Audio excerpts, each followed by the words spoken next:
Good morning बच्चों। BCom part 3 में इस वर्ष गुड्स एंड सर्विस टैक्स को शामिल किया गया है, जबकि ये पहले बीकॉम फर्स्ट ईयर में था। इलाहाबाद यूनिवर्सिटी ने इसको इस साल बीकॉम थर्ड ईयर के सिलेबस में कर दिया है। यानी बीकॉम थर्ड ईयर में दोनों टैक्स आपको साथ साथ पढ़ने हैं। एक डायरेक्ट टैक्स पढ़ना है, जो इनकम टैक्स आपको पढ़ना पड़ेगा। दूसरा इनडायरेक्ट टैक्स जीएसटी पढ़ना पड़ेगा। तो जीएसटी के ही बारे में हम लोग शुरू करेंगे। पहले हम लोग ये जान लें इलाहाबाद यूनिवर्सिटी का सिलेबस क्या है। एयू ने आपको जीएसटी का क्या सिलेबस दिया है, गुड्स एंड सर्विस टैक्स का। इसमें आपको बच्चों 6 यूनिट पढ़ना है। 6 यूनिट में पूरा सिलेबस आपको कवर कर लेना है। पहली यूनिट है आपकी इंट्रोडक्शन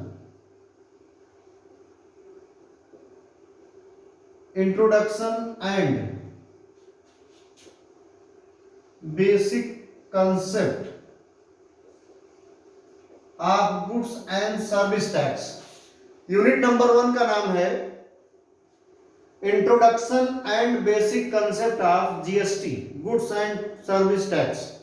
फिर हम लोग जीएसटी में रजिस्ट्रेशन कैसे करते हैं, इसको हम लोग बोलते हैं registration of GST. Goods and service tax में ऑनलाइन ऑफलाइन रजिस्ट्रेशन कैसे होता है, किस तरीके से हम लोग करते हैं, ये दूसरा टॉपिक आपको पढ़ना पड़ेगा। तीसरा टॉपिक ये है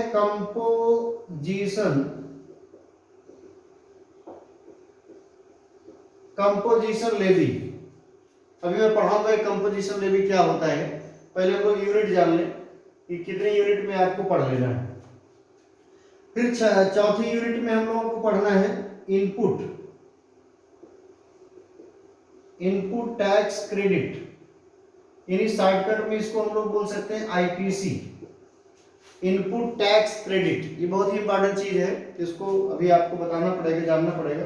पहले आप जानिए कि आपके सिलेबस में क्या है इनपुट टैक्स क्रेडिट। फिर हम लोग पढ़ेंगे जीएसटीआर। सर ये जीएसटीआर क्या है, ये तो shortcut goods and service tax returns. GST का रिटर्न्स हम लोग कैसे फाइल करेंगे, क्वार्टरली, मंथली, एनुअली, कई रिटर्न्स होते हैं। तो goods and service tax returns का मतलब होता है विवरण। इसको कैसे हम लोगों को फिलअप करना है, ये होता क्या है, कितने तरीके का होता है, इसको हम लोगों को जानना है। और लास्ट में है असेसमेंट। कैसे असेसमेंट मतलब होता है कैसे जीएसटी लगाई जाती है, असेसमेंट ऑफ जीएसटी। जीएसटी को कैसे कैलकुलेट करते हैं, कितने टाइप का असेसमेंट होता है। फिर से हम लोग जान लें इलाहाबाद यूनिवर्सिटी के बीकॉम पार्ट 3 में इस वर्ष गुड्स एंड सर्विस टैक्स, जो कि इनडायरेक्ट टैक्स होता है, जिसको मैं पढ़ाने चल रहा हूं। पहले हम लोग जान लें कि कितने यूनिट में आपको पढ़ना है। टोटल 6 यूनिट में आपको पढ़ना है। Introduction and basic concept of GST, registration of GST, composition levy, input tax credit, जिसको शॉर्टकट में आईटीसी कहा जाता है, goods and service tax returns GSTR, assessment of GST. ये 6 यूनिट आपको पढ़ना है। ये आपका सिलेबस हो गया कि किस तरीके से आपको सिलेबस पढ़ना है और आपके सिलेबस में क्या क्या चीजें हैं। अब हम लोगों को ये जान लेना है कि जीएसटी पढ़ने से पहले हम लोगों को जैसे पहला यूनिट जब हम लोग पढ़ेंगे introduction and basic concept of GST, तो इसको हम लोग कैसे जाने कि जीएसटी क्या है, किस टाइप का टैक्स है। और इस चीज को मैं शुरू करने जा रहा हूं। हम लोग सिलेबस जान चुके हैं, 6 यूनिट में आपको पूरी जीएसटी कंप्लीट कर लेना है बेटे। अब हम लोग को जानना है, समझना है कि पहला यूनिट जीएसटी क्या है या टैक्स क्या होता है, इसके बारे में जानकारी हम आपको देने चल रहे हैं। ये तो इंट्रोडक्शन में था कि what are the syllabus of the Allahabad University. Allahabad University का सिलेबस क्या है ये जानना था।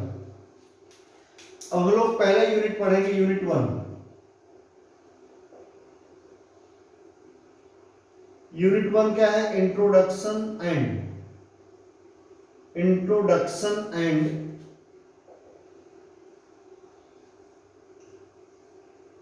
Basic concept of GST, introduction and basic concept of GST, ये क्या है, ये इसकी बात आती है।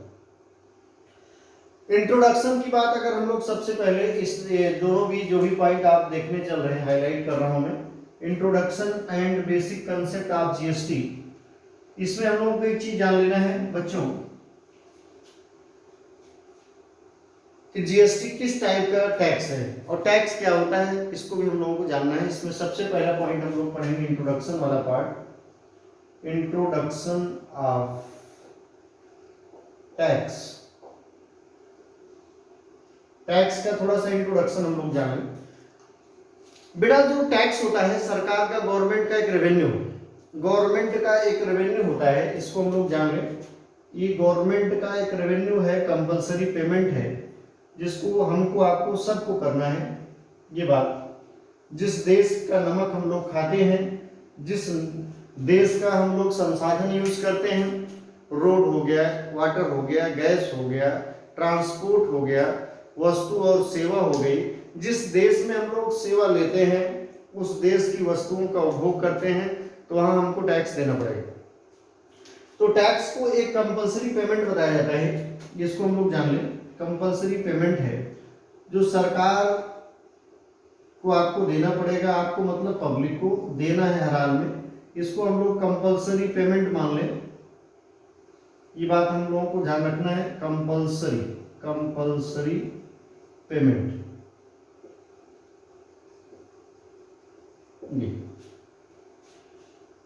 जिसको पब्लिक को देना है, किसको देना है, गवर्नमेंट का, क्योंकि आप जिस देश में रहते हैं उसका एक संविधान है, संविधान के कुछ rules and regulation and principle बने हैं कि आप भी कमाइए और देश को भी दीजिए।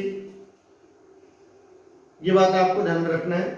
तो ये गवर्नमेंट रेवेन्यू भी कहा जा सकता है, कंपलसरी पेमेंट भी कहा जा सकता है, इसको आपको जरूर ध्यान में रखना है। तो tax is the compulsory payment which is paid by public to the government. ये बात, इसका मतलब क्या है, टैक्स का मतलब क्या है, it is compulsory payment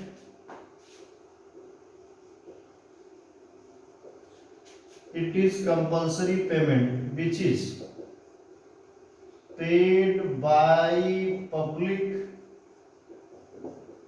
to the government। it means it is government revenue, it means it is government revenue। कहने का मतलब क्या है कि एक कंपलसरी पेमेंट है, अनिवार्य भुगतान है, टैक्स फीस है जो जनता द्वारा सरकार को देना पड़ता है हर हाल में, क्योंकि जिस देश में हम लोग रहते हैं, जिस देश का नमक हम लोग खाते हैं, उसको भी जहां पर हम लोग कुछ ना कुछ कमाते हैं तो सरकार को भी कुछ ना कुछ बदले में चाहिए। इसीलिए क्या कहते हैं, it is compulsory payment which is paid by public to the government, सरकार को देना पड़ता है। It means it is government revenue, ये सरकारी रेवेन्यू माना जाता है, इसको हम लोग जानें। तो टैक्स क्या है, कोई आपसे अगर पूछे तो tax is the government revenue which is paid by public to the government. It means it is compulsory payment, it is mandatory payment for the public, इसको आपको देना ही पड़ेगा। ये बात आपको जरूर ध्यान में रखना है। अब हम लोग देखें, ये तो टैक्स की बात आ गई, नेचर ऑफ टैक्स क्या है। अभी तक आपने जाना कि टैक्स क्या होता है, कर क्या है, टैक्स क्या है। अब हम लोग ये जानेंगे कि what is the nature of tax, types of tax, types of tax. बच्चों टैक्स के नेचर जो होते हैं, कभी भी आपने पढ़ा होगा, इकोनॉमिक्स में भी आपने पढ़ा होगा कि टैक्स के दो नेचर होते हैं। एक डायरेक्ट नेचर का है, डायरेक्ट टैक्स जिसको हम लोग बोलते हैं डायरेक्ट टैक्स, दूसरा आपका इनडायरेक्ट टैक्स होता है। ये आप जानते होंगे डायरेक्ट टैक्स और इनडायरेक्ट टैक्स में व्यवहारिक प्रैक्टिकल डिफरेंस क्या होता है। जिस टैक्स को पे करने के बाद आपको फीलिंग हो कि हमने टैक्स दिया, वो डायरेक्ट टैक्स होता है। जैसे आपने इनकम टैक्स दिया, अपने इनकम पे तो आपको लगा कि आपने ये टैक्स आपने खुद भरा है, आपने कैश पेमेंट करा, चाहे बैंक के थ्रू दिया चाहे चेक के थ्रू दिया, लेकिन दिया, आरटीजीएस करा लेकिन दिया, वो डायरेक्ट टैक्स। लेकिन जो टैक्स आप फील ना करिए कि आपने दिया है कि नहीं दिया है, जिस टैक्स को आपने पे कर दिया लेकिन आपको महसूस ना हो, वो टैक्स इनडायरेक्ट नेचर का टैक्स होता है, उसको हम लोग इनडायरेक्ट टैक्स बोलते हैं। तो दोनों टैक्स को हम लोगों को जानना पड़ेगा कि डायरेक्ट टैक्स क्या है, इनडायरेक्ट टैक्स क्या है। मेनली आपको पढ़ना है जीएसटी में इनडायरेक्ट टैक्स, लेकिन इंट्रोडक्शन जब दे रहे हैं तो हम दोनों बताएंगे थोड़ा थोड़ा आपको। अब हम लोग इसमें जानेंगे कि डायरेक्ट टैक्स क्या है।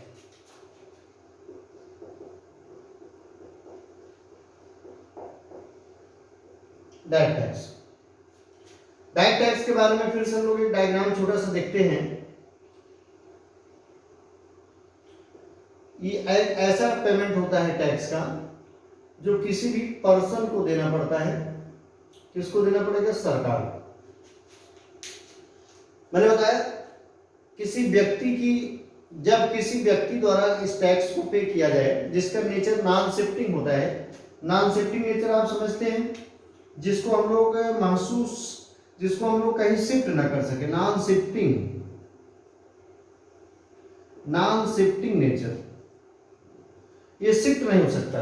ये राम पर लगा तो राम को देना पड़ेगा, श्याम पर लगा तो श्याम को देना पड़ेगा, पिंटू चिंटू मिंटू पर लगा, जिसके ऊपर लगेगा वही इसको पे करता है। The tax which is directly paid by the person, taxable person is called as direct tax।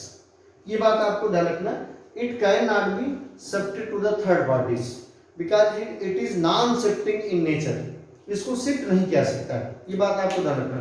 एक जब किसी व्यक्ति के ऊपर हम लोग टैक्स लगाते हैं तो डायरेक्ट टैक्स होता है, ये बात आपको ध्यान रखना है। इसको हम लोग जान लें, the tax which is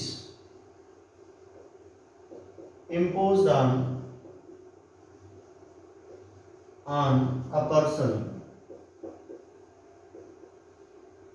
is called as, imposed on a person is called as direct taxes। ये एक ऐसा टैक्स जो किसी व्यक्ति के ऊपर लगाया जाए। कहता हूं, मैंने आपको समझाया कि जो टैक्स आप दीजिए और महसूस भी हो उसको डायरेक्ट टैक्स बोलते हैं। जैसे एग्जांपल में मैं आपको बता सकता हूं कि सबसे बड़ा एग्जांपल इसका इनकम टैक्स। इनकम टैक्स ये डायरेक्ट टैक्स का सबसे बड़ा एग्जांपल है जो आप पढ़ते हैं। कारपोरेट टैक्स जो कंपनियों के द्वारा दिया जाता है, निगम कर जिसको हम लोग बोलते हैं, corporate tax, that is example of direct tax. Property tax, that is example of direct tax, property tax. Gift tax, जो आप गिफ्ट देते हैं उस पर जो टैक्स लगता है, that is example of direct tax. ये बात है। इंटरेस्ट टैक्स, जो आपने ब्याज दिया है या लिया है उस पर जो आप टैक्स देते हैं, ब्याज कर। इंटरेस्ट टैक्स, जो आप खर्चे करते हैं उस पर जो टैक्स देते हैं। Expense tax, expense tax, expense tax. Wealth tax, wealth tax, ये चीजें हैं। धन संपत्ति कर जिसको बोलते हैं, प्रॉपर्टी अर्न। तो कहने का मतलब क्या है? Direct tax, the tax which is imposed on a person, एक ऐसा टैक्स जो किसी व्यक्ति के ऊपर लगाया जाता है। The tax which is imposed on a person is called as direct taxes. एक ऐसा टैक्स जो किसी व्यक्ति के ऊपर लगाया जाए उसको डायरेक्ट टैक्स कहते हैं। For example income tax, corporate tax, property और wealth tax, gift tax, interest tax, expense tax, ये सब that is example of direct taxes. लेकिन बच्चों एक चीज आप जान लीजिए, आपको डायरेक्ट टैक्स नहीं पढ़ना है। अभी मैं आपको पढ़ाने चल रहा हूं introduction and basic concept of GST. इसका मतलब आपको पढ़ना है इनडायरेक्ट टैक्स। ये तो मैं थोड़ा थोड़ा समझा रहा था कि आपके दिमाग में चीजें बनी रहे। दूसरा पॉइंट आपको पढ़ लेना है indirect tax.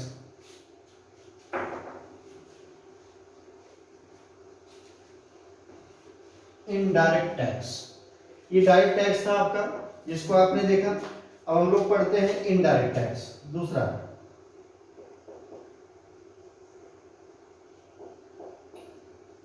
Indirect tax, indirect tax क्या है, किस तरीके से हमने बताया, जो टैक्स आप महसूस करिए वो डायरेक्ट टैक्स होता है, जिस टैक्स को पे करने के बाद आपको बर्डन लगे वो डायरेक्ट टैक्स होता है, जिस टैक्स को पे करने के बाद आपको कोई बर्डन ना महसूस हो इनडायरेक्ट टैक्स होता है। यानी डायरेक्ट टैक्स एक इंजेक्शन की तरह है जो लगाए जाने के बाद महसूस होता है, लेकिन इनडायरेक्ट टैक्स एक शरबत की तरह होता है, पी लिए पता ही नहीं चला कौन पिया क्या कौन दिया, ये बात होती है। तो इनडायरेक्ट टैक्स क्या है इसको भी हम लोग जान लें कंसेप्ट में।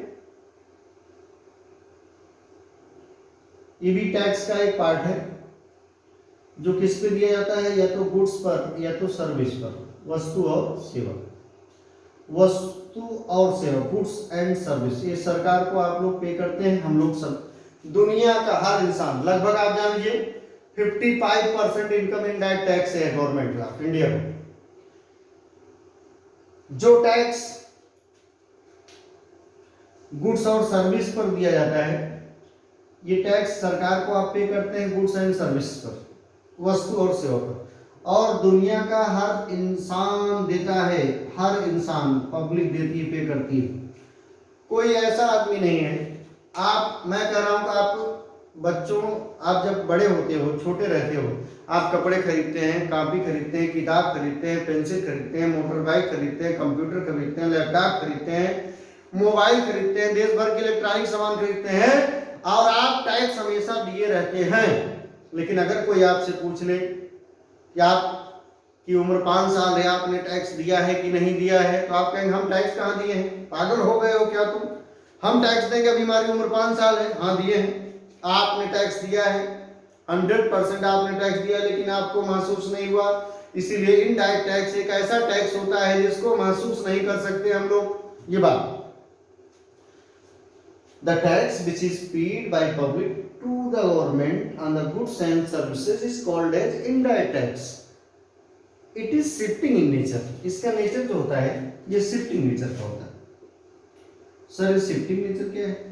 शिफ्टिंग नेचर का मतलब जिसके ऊपर लगाया जाता है कहाँ वो टैक्स देता है। अभी मैं दिखाऊंगा आपको, एग्जांपल समझाऊं, जिसके ऊपर लगाया जाता है वो कहाँ देता है, दूसरा देता है, शिफ्ट किया जाता है, टैक्स शिफ्टिंग इन नेचर होता है। तो कहने का मतलब इसके बारे में हम लोग थोड़ा सा जान लें। The tax which is, notes आप बेहतर बनाइएगा, the tax which is imposed on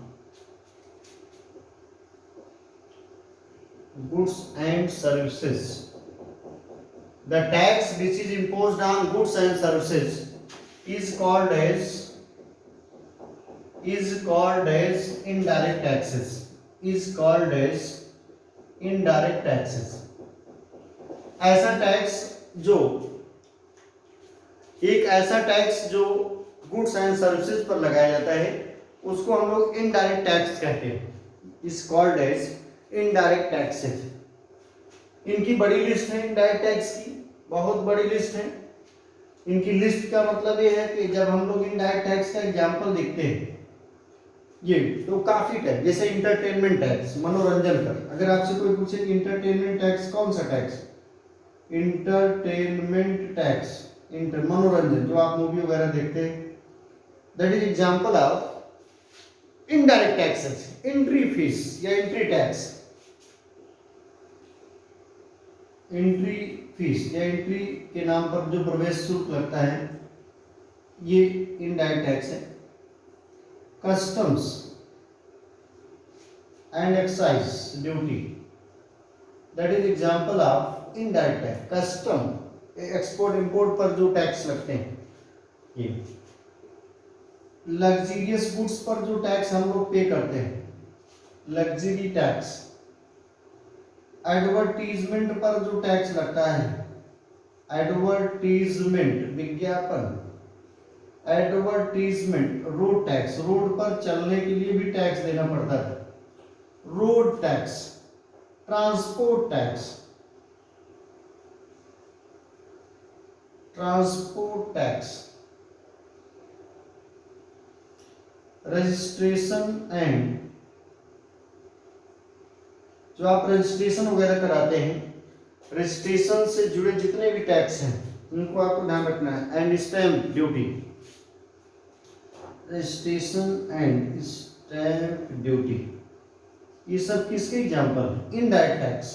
that is example. ऐसे तमाम प्रकार के टैक्स हैं, गैस वाटर इलेक्ट्रिसिटी टैक्स, ये सब इनडायरेक्ट टैक्स हैं। तो बच्चों एक चीज हम लोग जान लें, पहले क्या था कि एक देश में कई टैक्स आपको पे करना पड़ता था। बताइए, इंटरटेनमेंट टैक्स आप दे रहे हैं, एंट्री फीस दे रहे हैं, कस्टम एक्साइज ड्यूटी दे रहे हैं, लग्जरियस टैक्स दे रहे हैं, एडवर्टीजमेंट टैक्स दे रहे हैं, रोड टैक्स दे रहे हैं, ट्रांसपोर्ट टैक्स दे रहे हैं, जितने भी चीजों को आप यूज कर रहे हैं उस पर आप टैक्स पे कर रहे हैं। इनडायरेक्ट टैक्स का स्ट्रक्चर बहुत बड़ा माना जाता है देश। इसीलिए इनडायरेक्ट टैक्स में आपको एक चीज जान लेना है कि इनडायरेक्ट टैक्स में सबसे पहले सेल टैक्स की बात आती है। सेल टैक्स भी आ जाएगा इसमें, मैंने कहीं लिखा नहीं, अगर आप चाहें तो सेल्स टैक्स भी जान लें। कैसे डेवलपमेंट हुआ इसका? सेल टैक्स, फिर सर्विस टैक्स आता है। देखिए 1992 तक, 1992 की बात मैं कर रहा हूँ, 1992 तक आपका सेल टैक्स ही यूज होता था। उसके बाद सर्विस टैक्स मार्केट में आता है, सर्विस टैक्स के बाद वैल्यू एडेड टैक्स वैट आता है, और वैल्यू एडेड टैक्स के बाद ही जीएसटी का मामला बनता है 2017 इनडायरेक्ट टैक्स का जो डेवलपमेंट आपको दिख रहा है, ये पॉइंट नंबर 1 है sale tax, service tax, value addition tax या वैल्यू एडेड टैक्स, और गुड्स एंड सर्विस टैक्स। ये माहौल बनता चला गया। तो बच्चों, इंट्रोडक्शन ऑफ टैक्स में मैंने आपको बताया कि टैक्स क्या होता है। मैंने बताया it is compulsory payment which is paid by public to the government, it is government revenue, सरकार का नमक खाते हैं, आपको देना पड़ेगा। The nature of the tax can be classified into 2 parts. Number 1 direct tax है, number 2 indirect tax. Direct tax क्या है? The tax which is directly paid by the person is called as direct tax. For example, income tax, wealth tax, corporate tax, property tax, तमाम प्रकार के tax हमने आपको बताया। Capital gain tax, इस type के टैक्स है। लेकिन वो आपको पढ़ना नहीं था, पढ़ना क्या है? जीएसटी पढ़ना है, तो आपको इनडायरेक्ट टैक्स जानना पड़ेगा। इनडायरेक्ट टैक्स क्या है? The tax which is imposed on goods and services is called as indirect taxes. ऐसा टैक्स जो वस्तु और सेवा पर लगता है, दवा पर, सब्जी पर, कपड़े पर, मोबाइल पर, टीवी पर, इलेक्ट्रॉनिक इंस्ट्रूमेंट पर, गाड़ी पर, घोड़े पर, सब पे लगता है टैक्स। ये इसका नेचर शिफ्टिंग होता है। इसका डेवलपमेंट माना जाता है sale tax, service tax, value added tax और जीएसटी में। Entertainment tax, entry tax, custom and excise duty, luxurious tax, advertisement tax, road tax, transport tax, registration and stamp duty, ये तमाम प्रकार के टैक्स लगते थे। लेकिन बच्चों, जब से जीएसटी आता है, 1 कंट्री 1 टैक्स, एक देश एक कर, बड़ा अच्छा ही रूल्स और रेगुलेशन डेवलप किया गवर्नमेंट ने। इससे कस्टमर को काफी रिलैक्सेशन मिला है। अभी मैं समझाऊंगा कैसे रिलैक्सेशन होता है जीएसटी से। ये चीजें आपके सामने आने वाली हैं। इसको हम लोग थोड़ा सा इंट्रोडक्शन की बात हमने किया। अब हम लोग एक चीज जरूर जान लें कि वैट से पहले का जो टैक्सेशन था या जीएसटी से पहले का जो टैक्सेशन सिस्टम था, वो ज्यादा फायदेमंद था कि जीएसटी के बाद का जो टैक्सेशन सिस्टम है वो ज्यादा फायदेमंद आपके लिए। तो थोड़ा सा इंट्रोडक्शन पार्ट में हम लोग जब चलेंगे, नेक्स्ट पॉइंट पर, अभी इंट्रोडक्शन ऑफ जीएसटी ही चल रहा है, इंट्रोडक्शन ऑफ टैक्स चल रहा था, इंट्रोडक्शन की बात चल रही थी। कुछ फैक्ट हैं इंट्रोडक्शन में, कुछ इंपॉर्टेंट फैक्ट हैं जिसको हम लोग जानेंगे। Important fact related from GST, ये तीसरा पॉइंट हम आपको बताने जा रहे हैं।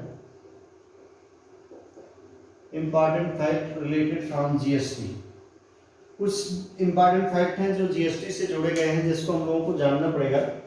हमने आपको पहली बार टैक्स बताया, दूसरी बार हमने टाइप्स ऑफ टैक्स बताया, तीसरा पॉइंट हम जो इंट्रोडक्शन में करने जा रहे हैं हम लोग, important facts related from the GST. ये कभी कभी आपसे वाइवा में पूछा जाएगा 3rd ईयर में इसको आपको जानना जरूरी है। जीएसटी सबसे पहले कहाँ लगाई गई ये भी जान लें लोग बच्चों। जीएसटी एक तरीके से जीके है।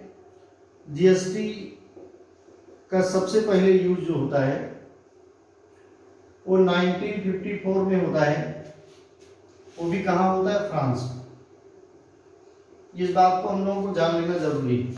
आपसे पूछा जाता है वाइवा में कि पूरे वर्ल्ड में सबसे पहले जीएसटी कहाँ यूज हुआ, तो आप बताएंगे first of all GST was applicable in France in 1954। इन 1954 इस बात को आपको जान लेना है। पहला फैक्ट मैं आपको बता रहा हूं, सबसे पहले पूरे वर्ल्ड लेवल में, पूरे विश्व में सबसे पहले जीएसटी जो लगाई गई फ्रांस में लगाई गई, 1954 में लगाई गई। ये आपसे वाइवा का सवाल पूछा जाता है। दूसरा फैक्ट पूछा जाता है कि इंडिया में कौन सी कमेटी के रिपोर्ट के आधार पर जीएसटी को अप्लाई किया गया, तो आपको ये जवाब आता है कि इंडिया में एक कमेटी थी जिसका नाम था केलकर टास्क फोर्स।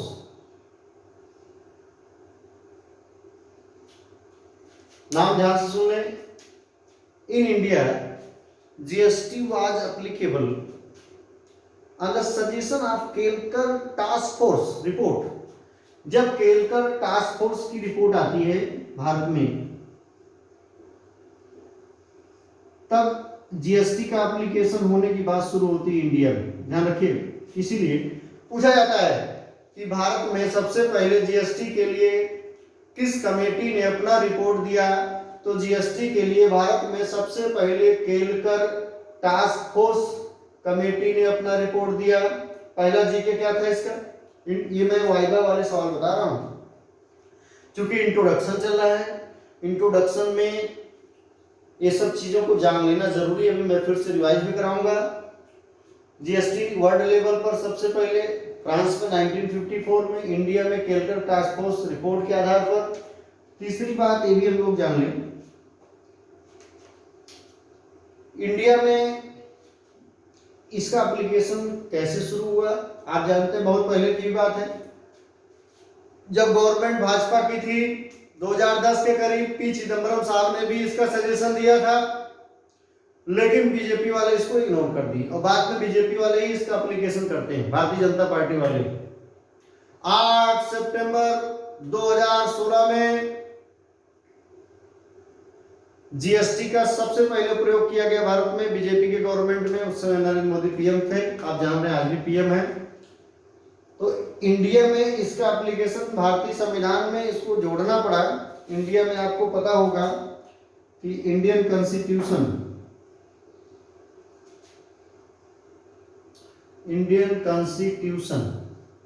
भारतीय संविधान आता है, इसमें अमेंडमेंट हुआ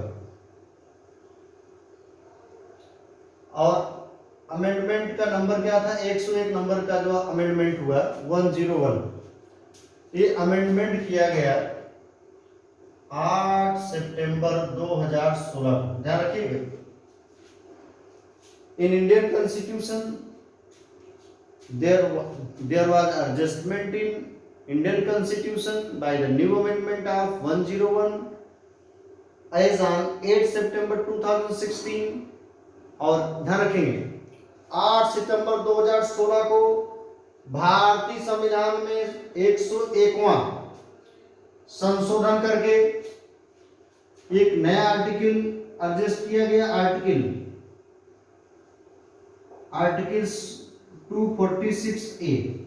आपसे पूछा जाता है कि भारतीय संविधान के किस आर्टिकल्स में अमेंडमेंट करके जीएसटी को भारतीय संविधान में शामिल किया गया। तो आपका सवाल होगा 101 नंबर का अमेंडमेंट हुआ 8 सितंबर 2016 को, आर्टिकल 246 में अमेंडमेंट करके जीएसटी का एप्लीकेशन की बात किया गया, जीएसटी स्ट्रक्चर बन गया। इसी पर जीएसटी का जीएसटी स्ट्रक्चर तैयार हुआ। ये बात आपको ध्यान रखना है। और फिर 1 जुलाई 2017 को 1 जुलाई 2017 को भारत में goods and service tax act use किया गया। ये बात आपको ध्यान रखना है। एप्लीकेशन में चौथा पॉइंट आपको ध्यान में रखना है। कोई आपसे पूछे कि जीएसटी एक्ट कब बनाया गया, तो आप बताएंगे 1 जुलाई 2017। 1 जुलाई 2017। ये बात आपको ध्यान रखना है। एक बार फिर से हम लोग आंकड़ों पर ध्यान देते हैं। गुड्स एंड सर्विस टैक्स के जो आंकड़े हमने आपको बताए, एक बार उस पर हम लोग फिर से फोकस करते हैं। अभी तक हमने इंट्रोडक्शन में 3 पॉइंट बताया कि what is tax, what are the types of tax, direct tax and indirect tax, what are the example of direct and indirect tax. Many examples हमने आपको दिए। पॉइंट पे है कि तीसरा इंट्रोडक्शन का पॉइंट था important facts related from the GST. और वो मैंने पहला फैक्ट बताया कि जीएसटी का यूज सबसे पहले वर्ल्ड लेवल पर first of all it was applicable in France in 1954। विश्व स्तर पर सबसे पहले जीएसटी का एप्लीकेशन करने वाला देश 1954 में फ्रांस था। इंडिया में केलकर टास्क फोर्स के रिपोर्ट के आधार पर जीएसटी पर ध्यान दिया गया। और इंडियन कॉन्स्टिट्यूशन में 101 नंबर का जो अमेंडमेंट होता है 8 सितंबर 2016 को, उसमें आर्टिकल 246 का यूज करके जीएसटी स्ट्रक्चर तैयार किया गया। एप्लीकेशन इसका 1 जुलाई 2017 में हुआ। और एक लास्ट फैक्ट जो 5वें नंबर का फैक्ट है जिसको मैं बताने आपको चल रहा हूं कि जीएसटी इस समय लगभग 160 के ऊपर कंट्रीज, किताबों में कहीं कहीं 165 मिलती है। 5वें नंबर का फैक्ट है। इसका जो स्कोप है ये लगभग मोर देन 160 कंट्रीज, इसको हम लोगों को ध्यान रखना है। कुछ किताबों में एकदम एग्जैक्ट डेटा मिलता है 165 देश, लेकिन आप कभी नेट पे सर्च करेंगे, गूगल पे सर्च करेंगे तो इसका स्कोप दिखता है लगभग 160 देशों या उससे ज्यादा देशों में जीएसटी यूज होने लगा है। 1 कंट्री 1 टैक्स, जो तमाम प्रकार के इनडायरेक्ट टैक्स हैं उनको खत्म करके एक देश एक कर, इसका कंसेप्ट शुरू हो गया है। तो इंट्रोडक्शन के 3 पॉइंट हमने आपको दिए और उस पॉइंट को मैं फटाफट फिर से रिवाइज करना चाहता हूं। सबसे पहले हम लोग जान लें tax is the compulsory payment which is paid by public to the government. It can be classified into 2 parts, direct taxes and indirect taxes. Direct taxes which is paid by person, indirect taxes which is imposed on the goods and services is called as indirect taxes। ये GST का example of indirect taxes, ये बात आपको ध्यान रखना है। पढ़ना था हमको जीएसटी का ही मामला, इसलिए हमने इंट्रोडक्शन तीसरे फैक्ट में हमने क्या किया, इंट्रोडक्शन का तीसरा जो पॉइंट था मैंने बताया important fact related from the goods and service tax. सबसे पहले वर्ल्ड लेवल पर फ्रांस में जीएसटी एक्ट यूज किया गया 1954 में। भारत में केलकर टास्क फोर्स रिपोर्ट के आधार पर जीएसटी का एप्लीकेशन किया गया। इंडियन कॉन्स्टिट्यूशन में 101वां नंबर का अमेंडमेंट किया गया और उसमें आर्टिकल 246A बनाई गई जिस पर जीएसटी काउंसिल और जीएसटी स्ट्रक्चर तैयार किया जाता है। और ये भी हमने बताया कि लगभग 160 देशों से ज्यादा, मोर देन 160 कंट्रीज में इसका स्कोप आपको देखने को मिलेगा। ये इंट्रोडक्शन का पॉइंट था, ये इंट्रोडक्शन के 3 पॉइंट आपको हमने बता दिए और यही मेन पॉइंट है। जब भी आपसे जीएसटी पर वाइवा में कभी सवाल बनेगा, जीएसटी के स्ट्रक्चर पर सवाल बनेगा, तो ये छोटे छोटे सवाल आपसे जरूर पूछे जाएंगे।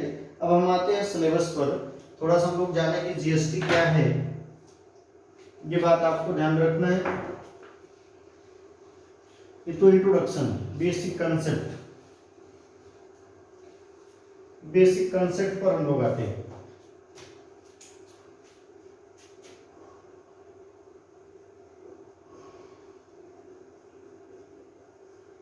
Basic concept of GST.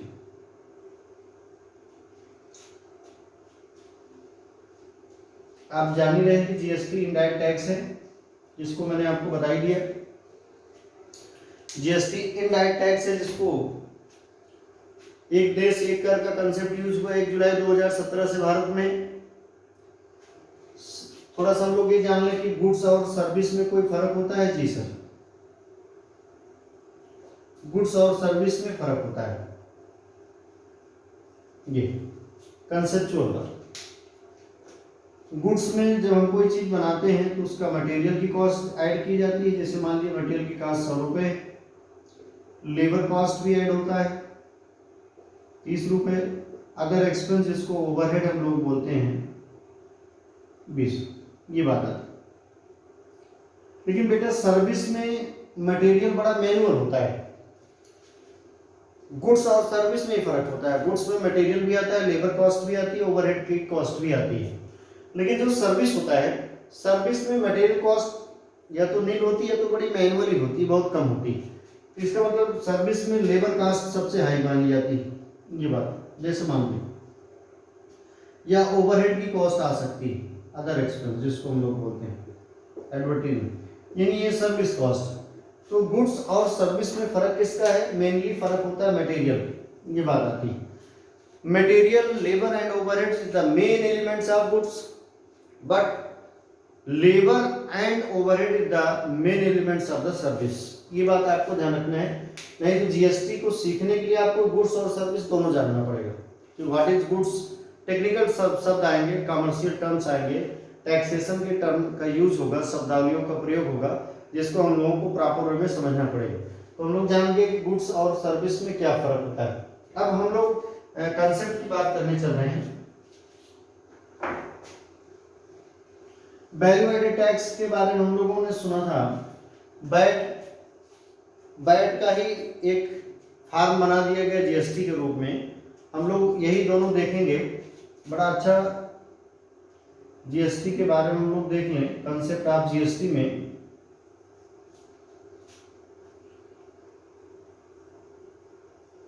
Before bat, इसका दो कंसेप्ट आता है। बैट ही जीएसटी है, इसको आप जान लीजिए। जो बच्चे नहीं जानते हैं, value added tax, value added tax को ही जीएसटी में कन्वर्ट कर दिया गया। बस बैट और जीएसटी में थोड़ा सा फर्क होता है कि बैट जो होता है प्रोडक्ट पर लगता था और जीएसटी प्रोडक्ट और सर्विस दोनों पर लगता है। ये बात आपको ध्यान रखना है। बिफोर बैट, आफ्टर बैट, ये दो कंसेप्ट आते हैं। बिफोर बैट, आफ्टर बैट, दो कंसेप्ट आपके सामने आएंगे। ये बात आपको ध्यान रखना है। बिफोर बैट और आफ्टर बैट, ये दो में फर्क क्या है? बिफोर बैट में हम लोग मल्टी पॉइंट टैक्स देते थे, multi point tax. After bat में हम लोग क्या किए? वन कंट्री वन टैक्स शुरू हो गया। वन कंट्री वन टैक्स, जिसको जीएसटी की बात शुरू होने लगी। एक ही बार हम लोग टैक्स देंगे, वन टाइम वन टैक्स। ये मल्टीप्लाइंग टैक्स हो गया, ये one time one point tax हो गया, one point tax after GST. और इसी को हम लोग जीएसटी में कन्वर्ट कर लिए। यही बात जीएसटी में चली जाती है। ये कंसेप्ट आपको जानना है, समझना है। आज तो मैंने इंट्रोडक्शन की बात किया है, कल मैं इस पर बेसिक कंसेप्ट पर बात आपसे करूंगा कि किस तरीके से बेसिक कंसेप्ट आपको मैं बहुत बारीकी से समझाऊंगा। किस तरीके से बैट से पहले टैक्स का यूज होता था और किस तरीके से बैट के बाद जीएसटी अपने देश में आती है। इस कंसेप्ट को जिस दिन आप समझ लेंगे अच्छे तरीके से, इसके बाद जीएसटी आपको 100% समझ में आ जाएगा।